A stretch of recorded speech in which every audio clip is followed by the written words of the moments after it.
देश की सियासत में बीजेपी और कांग्रेस पार्टी एक साथ आ जाए और मिलकर सरकार बना ले।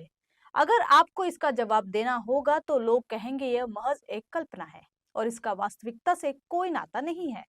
लेकिन अगर हम कहें ऐसा वास्तव में हुआ है तो आप जरूर चौंक जाएंगे। जी हाँ, हम बात कर रहे हैं थाने जिले के अंबरनाथ शहर की, जहां राजनीतिक हलकों में अजीबोगरीब राजनीतिक बदलाव ने सबको चौंका दिया है। दरअसल यहाँ भाजपा और कांग्रेस का एक दुर्लभ गठबंधन सामने आया है, जिसने हर किसी को सोचने के लिए मजबूर कर दिया है।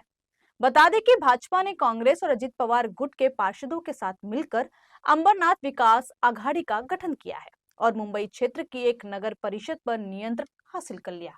इस गठबंधन के साथ ही शिवसेना सत्ता से बाहर हो गई है।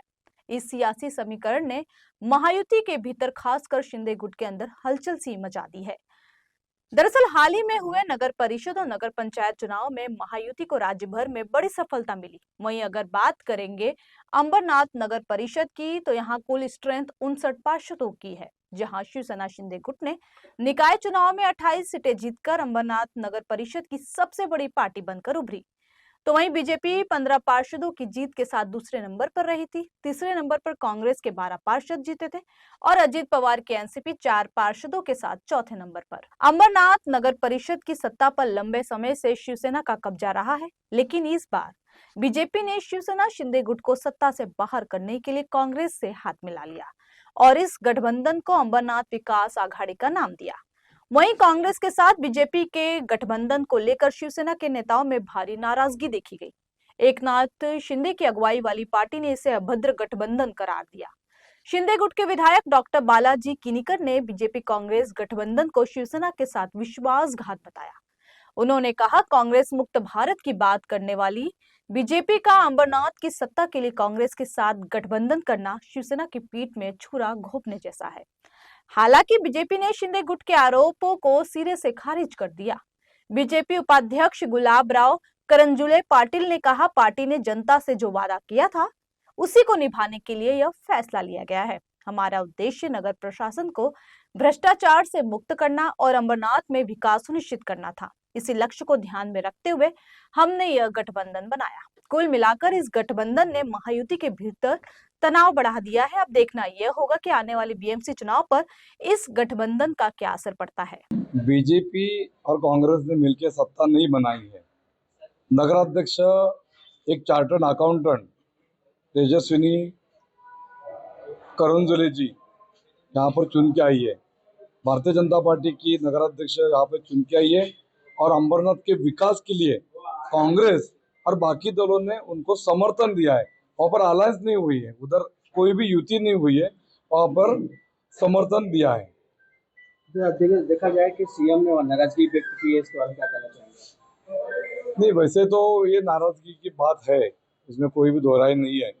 पर जो अंबरनाथ में दिक्कतें हैं, अंबरनाथ में जो विकास नहीं हुआ है, इसलिए भाजपा पर विश्वास दिखाया है कांग्रेस ने और बाकी दलों ने भाजपा पर विश्वास दिखाया कि उन्होंने समर्थन दिया है। हमने समर्थन मांगा नहीं, हमने अलायंस किया नहीं और कुछ भी अलायंस और कोई कंडीशन भी नहीं इनकी। कांग्रेस, राष्ट्रवादी या बाकी जो दलों ने भाजपा को समर्थन दिया है, कोई भी कंडीशन नहीं है, विदाउट कंडीशन उन्होंने समर्थन दिया है। वहाँ पर अलायंस हुआ नहीं है, ये बात है। नहीं, वहाँ पर अंबरनाथ बदलापुर में जो इलेक्शन हुई, वहाँ पर अलायंस किसका भी नहीं था, ना भाजपा का था, ना सेना का था, ना कांग्रेस का, राष्ट्रवादी, मनसे, सब जन इंडिपेंडेंट लड़े और इंडिपेंडेंट लड़ने के बाद तेजस्वी करंजुले हमारे चार्टर्ड अकाउंटेंट है, उन पर भरोसा किया, भारतीय जनता पार्टी पर लोगों ने भरोसा किया, वो नगराध्यक्ष पद करके चुन के आए। उसके बाद डेवलपमेंट के लिए कांग्रेस और बाकी दलों ने सोचा अगर हम लोग इनको समर्थन देते तो अंबरनाथ का विकास बड़ी मात्रा में, अच्छी मात्रा में होगा।